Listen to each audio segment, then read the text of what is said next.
బంగారం అంటే ఆడోళ్ళకే అనుకున్నాం. అంతకంటే ఎక్కువ పాయరం దొంగలకే ఉన్నట్టున్నది. దినామింత రేట్లు పెరిగిపోయేటాళ్లకు దొంగలు ఎక్కువ బంగారు దుకాన్లనే టార్గెట్ చేస్తున్నారు. మన హైదరాబాద్లోనే కాదు, అమెరికాలున్న బంగారు దుకాన్లను సుతం ఇడిచిపెడతలేరు దొంగలు. మొన్నట్ల ఖజానా జ్యువెలరీ దుకాణంలా తుపాకులతోనొచ్చి అందులున్నోళ్ళను బెదిరించి సొమ్ములను దోసుకోపోయినట్టే అమెరికాలున్న గీ దుకాణంలో సుతం మచ్చు గట్లనే చోరీ చేసిండ్రు దొంగలు. మూతులకు మాస్కులు పెట్టుకొని వచ్చిన నలుగురు దొంగలు తుపాకులతోని అందులో పని చేసేటోళ్ళని బెదిరించే వరకు ఎక్కడోళ్ళక్కడనే గప్చుప్ అయిండ్రు. ఇక ఎంబటే కౌంటర్లను మొత్తం వగలగొట్టి అందులున్న సొమ్ములు, వాచులు, వజ్రాలను మాయం చేసిండ్రట.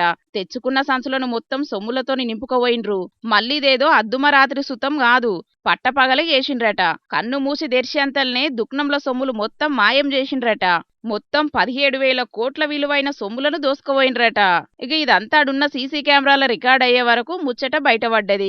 ఇక ఎంబటినే దుక్నపోలు పోలీసోళ్ళు కంప్లైంట్ చేసే వరకు కేసు బుకింగ్ చేసుకుని ఎంక్వైరీ చేసే పనిలో పడ్డారట పోలీసోళ్ళు.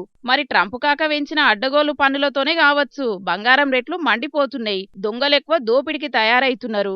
ఇదే కాక అన్ని దేశాల నడుమ పుల్లలు పెట్టి మూడో ప్రపంచ యుద్ధానికి కారణమయ్యేటట్టున్నాడు. ట్రంప్ కాకను పదవిలకెంచి వీక్కెత్తే ప్రపంచమంతా మంచిగానే ఉంటదని అనబట్టిండ్రు గీ దొంగల ముచ్చటెరకైనా కొందరు పబ్లిక్. దేశాల నడుమ యుద్ధాలన్నీ నేనే ఆపుతున్నానని గొప్పలు చెప్పుకునే ట్రంప్ కాక బంగారు దుకాన్ల చోరీలకు దొంగలెగవడడానికి సుతం కారణమై ఉండొచ్చని అనుమానపడుతున్నారట ఇంకొందరు పబ్లిక్.